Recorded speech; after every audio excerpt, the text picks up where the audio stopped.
नमस्कार, मैं हूं रंजीत झा और आप देख रहे हैं देश समाचार एक्सप्रेस।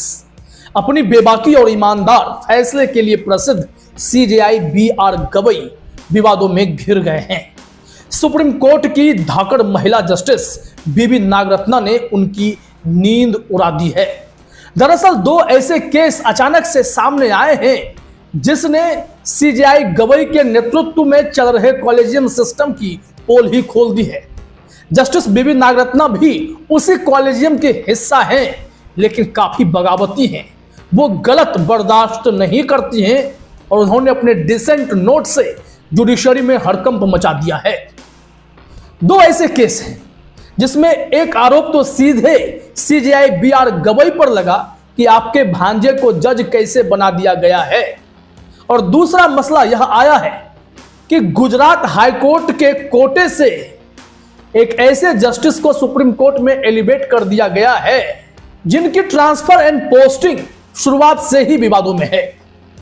अब ऐसे में सवाल उठता है कि कॉलेजियम सिस्टम को असल में कौन ऑपरेट कर रहा है। केंद्र सरकार तो आखिरी में मुहर लगाती है या नामों पर कुंडली मारकर बैठती है, लेकिन हाईकोर्ट के कॉलेजियम से लेकर सुप्रीम कोर्ट तक के कॉलेजियम में कौन सा नया खेल चल पड़ा है जिसने पूरी व्यवस्था की एक बार फिर से पोल खोलकर रख दी है। आपको तो मालूम ही होगा कि इनसे पहले जब खन्ना साहब सीजेआई थे, उन्होंने कॉलेजियम सिस्टम में ट्रांसपेरेंसी लाने के लिए और नेपोटिज्म को, भाई भतीजेवाद को खत्म करने के लिए कुछ प्रक्रियाएं जोड़ी थी, जिसमें सबसे ज्यादा इंपॉर्टेंट है इंटरव्यू का प्रोसेस, और एक यह एंगल कि भाई भतीजावाद कम करना है तो फर्स्ट जनरेशन के जजों को ही ज्यादा मौका मिलेगा।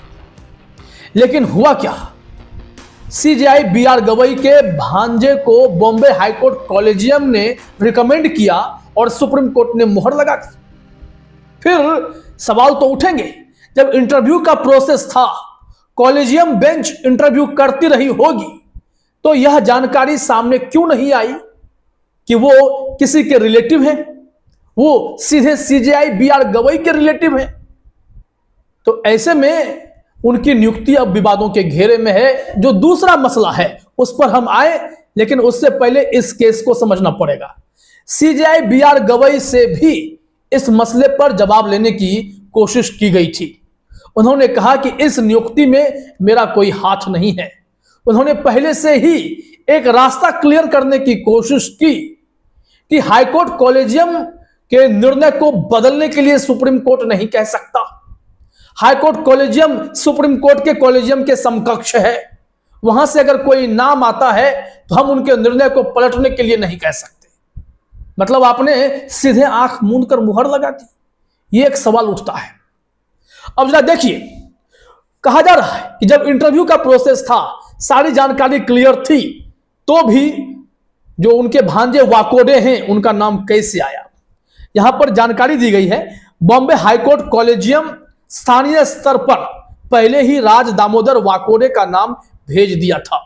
सुप्रीम कोर्ट कॉलेजियम ने नए नियम के अनुसार वाकोडे और बाकी उम्मीदवारों का इंटरव्यू किया।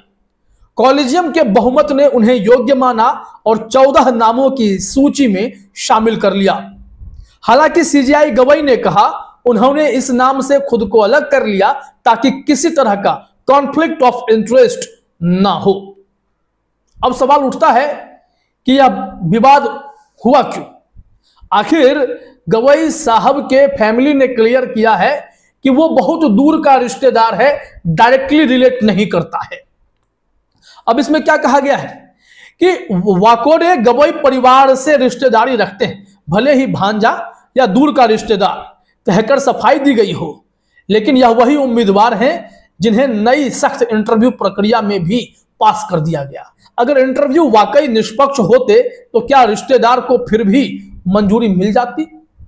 वाकोडे गवई साहब के रिश्तेदार हैं। इस बात को लेकर अब बहस छिड़ गई है कि इतने बेबाक और ईमानदार फैसला करने वाले जस्टिस गवई क्या ऐसी चीजें होते देख रहे हैं और हाईकोर्ट पर ठीकरा फोड़कर खुद को निष्पक्ष बताने की कोशिश कर रहे हैं।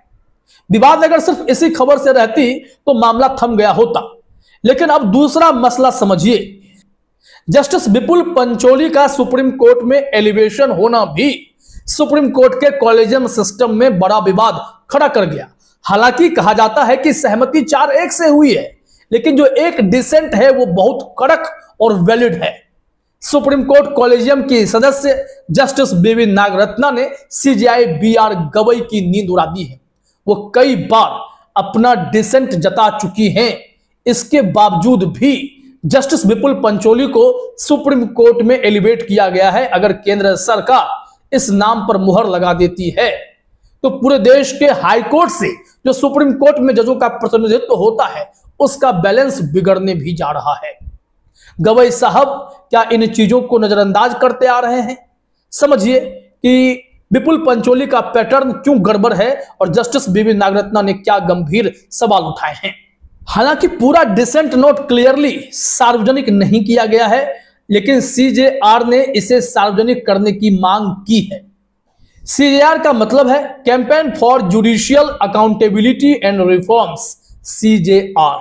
यह सुप्रीम कोर्ट से सवाल पूछने का भी काम कर रहा है। तो आइए जस्टिस नागरत्ना के डिसेंट को समझते हैं।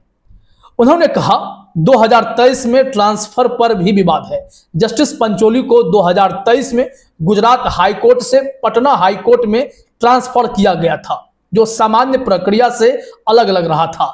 जस्टिस नागरत्ना ने इस ट्रांसफर के पीछे के कारणों पर सवाल उठाया और इसे असामान्य माना।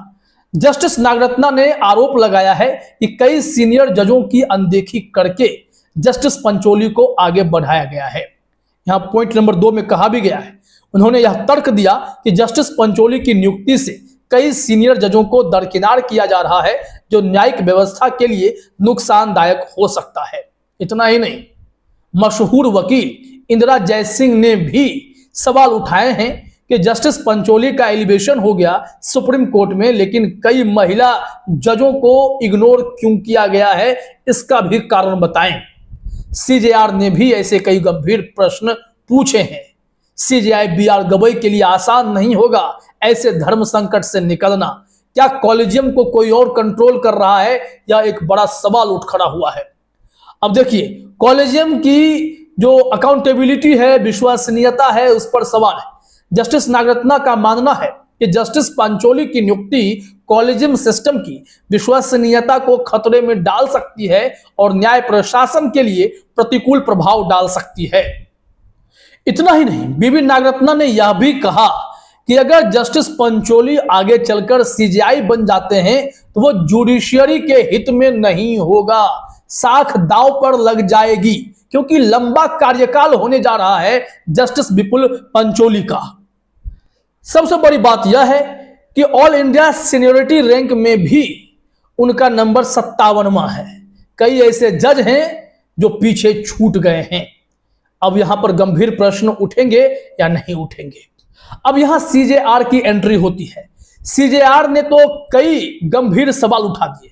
उन्होंने सबसे पहले 3 चिंताओं पर जोर दिया कि जब इंटरव्यू सिस्टम आया, जब बैकग्राउंड चेक किया जाने लगा कि जज को अपॉइंट करें या नहीं करें, तो फिर सुप्रीम कोर्ट की वेबसाइट पर या संबंधित कोर्ट की वेबसाइट पर अपॉइंट किए गए जजों के बारे में, उनके बैकग्राउंड्स के बारे में जानकारी दी जाती थी।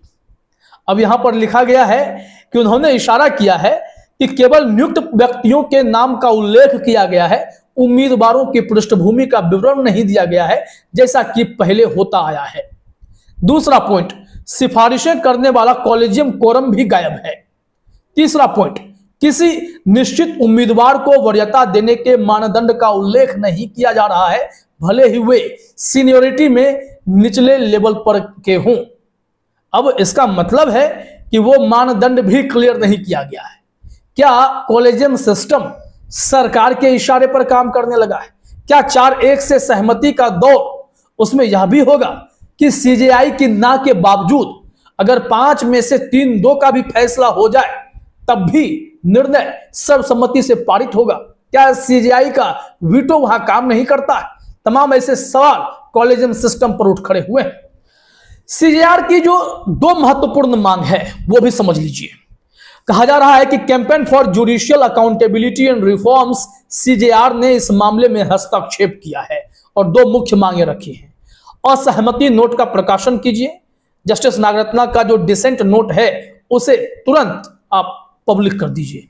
दूसरी बात कि 2023 में जब जस्टिस पंचोली का गुजरात हाईकोर्ट से पटना हाईकोर्ट में स्थानांतरण हुआ, वहां चीफ जस्टिस बनाए गए, तो कारण क्या था? कई जजों को पीछे छोड़कर जस्टिस पंचोली को ही आगे क्यों बढ़ाया गया, इसके कारण का भी खुलासा मांगा जा रहा है। क्या सुप्रीम कोर्ट अब ऐसे कारणों को सार्वजनिक करेगा? क्या बॉम्बे हाईकोर्ट कॉलेजियम बताएगा कि सीजेआई गवई के दूर के रिश्तेदार वाकोडे का अपॉइंटमेंट कैसे संभव हो पाया? क्या सीजेआई का यह कह देना कि कॉन्फ्लिक्ट ऑफ इंटरेस्ट के चलते मैंने खुद को इससे अलग कर रखा था, क्या यह काफी होगा?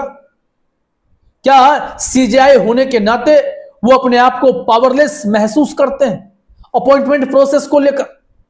हाईकोर्ट के अपॉइंटमेंट में अगर कुछ गड़बड़ी है तो क्या वो अपने स्तर से कोई कार्रवाई नहीं कर सकते? ये एक गंभीर सवाल अब उठ खड़ा हुआ है, इसका जवाब तो देना पड़ेगा। लेकिन जस्टिस नागरत्ना के कदम ने सीजेआई बीआर गवई को सोचने पर जरूर मजबूर किया होगा कि कॉलेजियम में जो जज बैठे हुए हैं, क्या वे जुडिशियल अपॉइंटमेंट में ट्रांसपेरेंसी को खत्म करने की कोशिश कर रहे हैं? अगर ऐसा हुआ तो फिर एनजेएसी को आने से कौन रोक सकता है? फिर यह ना कहें कि कार्यपालिका न्यायपालिका को कंट्रोल करने की कोशिश कर रही है। यह बहानेबाजी नहीं चलेगी। फिलहाल इस वीडियो में इतना ही। आप तमाम साथियों का हमसे जुड़ने के लिए बहुत बहुत धन्यवाद, शुक्रिया।